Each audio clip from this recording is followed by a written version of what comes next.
Good morning, folks. This is Mike coming at you with another video on college algebra. In this video, we are going to talk about some basic operations we can do with functions and then get into the composition of functions and determining domains of compositions.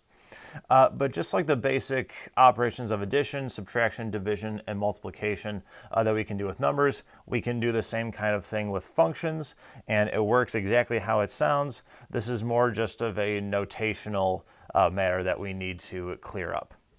So if you're given two functions, f of x and g of x, we have the following. The first one here is the sum of two functions, f plus g of x. It's just f of x plus g of x. Similarly, the difference, f minus g, is f of x minus g of x. F times g is f of x times g of x. And then f over g, or f divided by g of x, is f of x divided by g of x. And that's provided that g of x is not equal to 0. So you probably could have guessed that f plus g is literally just the sum of those two functions. Yes, it does work exactly how it sounds. So just a couple quick samples here. Here's two functions, f of x, 3x squared minus 4x plus 1, and g of x, which is 2x plus 1. Find f plus g, f minus g, f times g, and f divided by g. F plus g, again, we're just adding up polynomials here. Just as a refresher, you can only add up terms that have the same power of x, and you're only adding the numbers in front of those guys, not the powers of x themselves. So you get 3x squared minus 2x plus 2. F minus g, again, just subtracting, nothing crazy here. 3x squared minus 6x in the end. Multiplication, we're going to multiply every term in here by every term in here. We did this in a prior video. I'll let you check on your own that you get 6x cubed minus 5x squared minus 2x plus 1. And then f divided by g, just literally f of x divided by g of x. Nothing new here, nothing really crazy. As I said a couple times before, it's just a matter of the notation. Just some examples of, one sample here where we evaluate these different types of functions at a particular x value. We're going to find f minus g of negative 1, f times g of 2, and f divided by g of 0. So f minus g of negative 1 equals f of negative 1 minus g of negative 1. And when you do that, you come up with 5. There was accidentally a plus there, but it doesn't actually impact the final answer in the end. You still come up with a positive 5. F times g of 2 is simply f of 2 times g of 2. And f of 2 is negative 2, g of 2 is 36. Multiply those out, you get negative 72. F divided by g of 0 then is f of 0 divided by g of 0. F of 0 is 0, g of 0 is 2, so 0 divided by 2 is 0.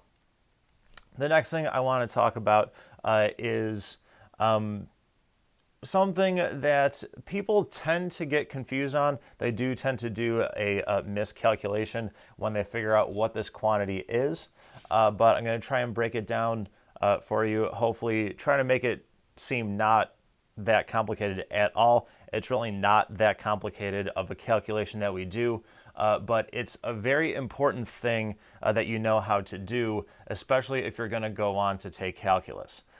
Because this thing that we're going to see and what we're going to get some practice calculating is crucial, very, very crucial in calculus. So if we're given a function f of x, the difference quotient is defined as f of x plus h minus f of x all over h. And we had a little bit of experience with this kind of when we talked about transformations of graphs. And we got some practice where we replaced the variable x with x plus or minus some constant, or x times some constant, or something like that. The part in this calculation that tends to trip people up for the most part is the whole f of x plus h piece.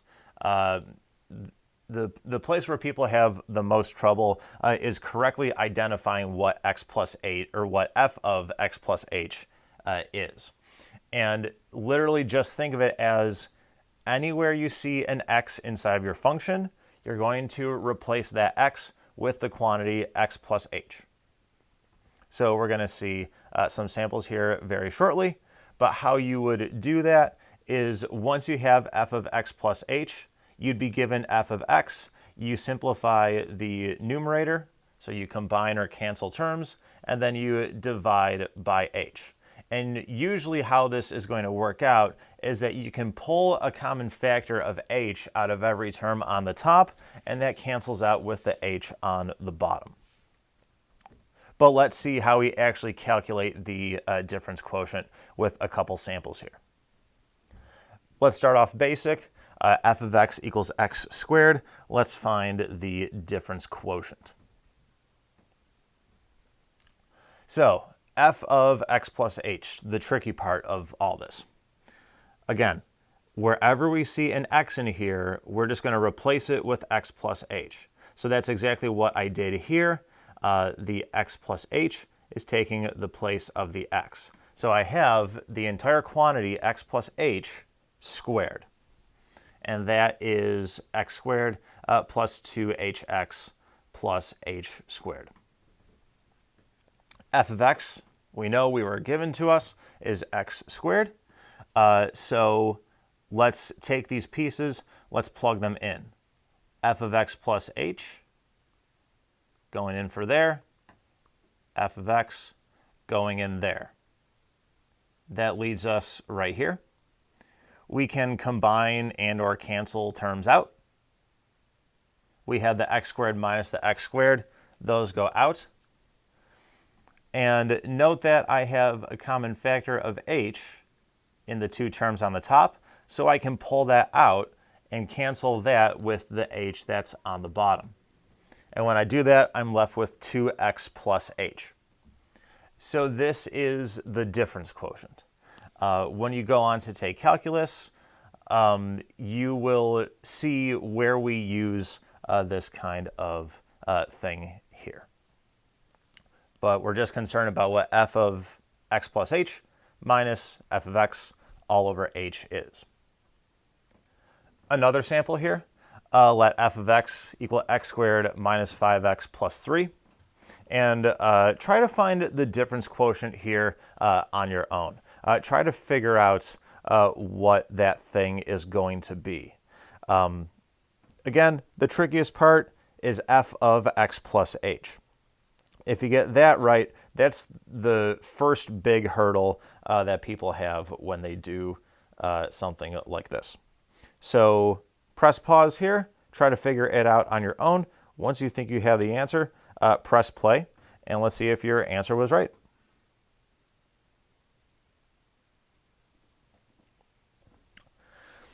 All right, so let's see if you were correct. F of x plus h, again, anywhere I see an x in here, I'm replacing it with the quantity x plus h. So I have x plus h squared minus 5 times the quantity x plus h plus 3, and multiply it out and simplify it as much as possible. That puts me right here. F of x is still just f of x as given to us in the problem. So when I make these substitutions, I get f of x plus h minus f of x all over h. The x squared and the minus x squared will cancel out. The negative 5x minus the negative 5x will cancel out. And the 3 minus the 3 cancel out, leaving us right here. Each term on the top has that common factor of h. that we pull out and then cancel out with the h on the bottom. And we have 2x. We have one factor of h here, and then we have the plus 5. Cancel out the exponent there to show that we still have an h there for that second term. So hopefully in the end you came up with 2x plus h minus 5. So those were just a couple samples where we calculate the difference quotient. Another important type of function that we have given two functions f and g is the composition. And we write it f circle g of x, and it is defined as f of g of x. Now, for the first function that is written here, I'm going to be referring to it as the outside function, and the second function that's listed here, the one listed after that circle, is going to be referred to as the inside function. And you'll see as we go through this video why I refer to them as the outside and inside functions, not just f and g. What we're doing when we're finding the composition of two functions is we're replacing any variables, any x's that are in the outside function, and replacing each x with the entire inside function itself. So here's an example, a couple of samples of what I'm talking about here. Here, the same two functions, f and g, as we worked with earlier on, or similar to those earlier on in this video, we're going to find f composed with g, or f circle g of x. So f is the outside function, g is the inside. When I find, after our technological malfunction there, I'm going to take the entire function g of x, that 2x plus 3, I'm taking that entire thing, and that is taking the place of any x's that are in f of x here. So I'm going to take this entire thing, I'm going to put it there. I'm also going to put it there. So f of g of x is just f of 2x plus 3.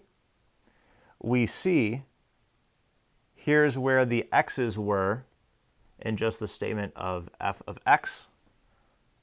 So that is where we see the actual composition happening. We're taking that inside function, and that is taking the place of any x's in the outside function. And when you FOIL those things out, multiply, combine like terms, I'll let you verify on your own that you come up with 12x squared plus 34x plus 26. So this was finding the composition f circle g of x. We're going to work with the same functions, but now we're going to go in the opposite way. We're going to find g composed with f. So g is now the outside function, f is now the inside function. So I'm going to take my inside function, f, and that's going to take the place of any letters or any variables that we have inside of g. So this entire thing, this 3x squared minus x plus 2, is going to go in for that x right there. So it's g of f of x, or g of 3x squared minus x plus 2, which is going to give me 2 times that whole thing there, plus 3. And that's going to equal 6x squared minus 2x plus 7 in the end. So you can see why I state the composition as the inside function taking the place of any variables in the outside function. I don't refer to it as g of x taking the place of variables inside of f of x, because the order in which you take the composition does matter. So it's always the inside function replaces any variables in the outside function. An example of how we can evaluate the composition at a point, we could just find the composition like we did and then just plug 4 in. That's certainly one way that you can figure out this type of problem.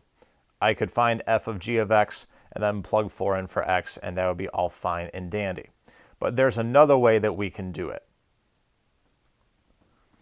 F composed with g of 4 is f of g of 4. So what I can do is I can just find what g of 4 is, and once I know what that is, that value that I get is what I can plug into my outside function f. It's really straightforward to find that g of 4 is 5. So once I come up with that value of 5, I can plug that into f of x, and then I can find the absolute value of 5 minus 6, or the absolute value of -1, which is a positive 1. So that's just an example as to how we can evaluate the composition at a particular x value. If you're more comfortable with finding the composition first and then plugging in your x value, by all means go for it. That's certainly a valid way to come up with the right answer. I'm not going to force you to do something that you aren't comfortable doing, to a certain extent. So we just saw how we take the composition of two functions and come up with one function, but it's equally important to know how to take a single function and decompose it into two functions, the two things making up that composition. So here's an example here. Let h of x equal the square root of 3x plus the absolute value of x. We're going to find the functions f and g such that h is equal to the composition f circle g, or f of g of x. And what you want to do here when you have to decompose a function into two separate smaller ones, what you have to do is sort of think about what's happening big picture inside of the function that you are handed. And whatever is happening big picture, that big picture thing that's going on, that is going to represent your outside function. That's going to represent your f of x in this case. Whatever's going on inside of that big picture, that's going to be your inside function. That's going to be your g of x. So I take a look at this thing right here, and I say, okay, I'm taking the square root of some not too bad looking quantity. So my visual cue and my visual hint there is that the square root of x is going to be my outside function. And then the inside function is everything that I have inside of my square root, that 3x plus the absolute value of x. And the way that you can check your answer to see if you are indeed right is to take the composition. Take the composition of what you claim to be f and g, and then if you do indeed get h, then you know you have your two functions. So here's another one here. Let h of x equal 3x squared plus 1 over x, that whole thing cubed. And we're going to find the functions f and g such that h is equal to f of g of x. So once more, take a look at the big picture, see what's happening here large scale. And when you do that, when you look at what's happening sort of large scale, you see that we're cubing some stuff. That's your visual cue that, oh, the outside function is going to be x cubed. What's inside of there is going to be my inside function. That's going to be my g of x. As you see here, the fact that we're cubing some complicated stuff suggests that the outside function is x cubed. Now, you may be wondering, how do I know that it's x cubed? Keep in mind that these things are making up your composition. So the inside function is replacing the variable in the outside function. So whatever you see in here to be your inside function, replace that with x, and what you get then is your outside function. So if I work with f of x being x cubed and g of x being 3x squared plus 1 over x, then h of x is indeed going to equal f of g of x. Last big thing I want to talk about in this video is how do we find the domain of the composition of two functions. There is a process associated with this. I tried to break it down step by step so it's easier to follow. And here is that process. Given f and g, two separate functions, to find the domain of the composition, first thing you're going to do is identify and eliminate all x values that are not in the domain of g of x. Any x values that you can't plug into g are also not going to be x values in the domain of the composition. So identify and eliminate those guys. Step 2, you're going to just identify. You're not going to eliminate. You're going to identify all x values that are not in the domain of f of x. Again, just identify them. Don't throw them out. We're going to use those x values that we find in step 2 in step 3. And step 3 is to set each x value from step 2 equal to g of x, and you're going to solve for x. Those x values that you come up with, those are the guys that you're going to eliminate from the domain of your composition. So it's a 3-step process. There's a little bit of work involved in each step, but it comes down to 3 main steps. And we're going to do a couple sample problems here to see how this method works. So let f equal x squared plus 3, and let g equal 1 over x minus 3. What is the domain of f composed with g? So I'm always going to give it to you as f composed with g, and you have to find the domain of f composed with g. I personally won't ask you what is the domain of g composed with f. That's not something I'm going to do. So first thing we do, identify and eliminate all x values not in the domain of g. G is a rational function. The x values in a rational, or the x values that make the bottom equal to 0 are not in the domain. There's only one x value that makes the bottom equal to 0, and that is x equals 3. There's no roots of even index happening here, so the only x value not in the domain of g of x is x equals 3. So this is one value that we are going to omit from the domain of the composition. Step 2, identify any x values not in the domain of f. Well, f of x is a polynomial, specifically a quadratic. There are no x values that we can't plug in. There's no fractions happening here. There's no roots of any even kind of index. So the domain is all real numbers, and thus there are no values to take into step 3, and therefore we don't need step 3. So this was a nicer case. Therefore, the domain is all real numbers except x equals 3. In interval notation, it is that guy right there. So this is a nicer one. The next one is going to be a little bit more involved. Here, f of x is 5 divided by 2x minus 8. G of x is the square root of x. What is the domain of f composed with g?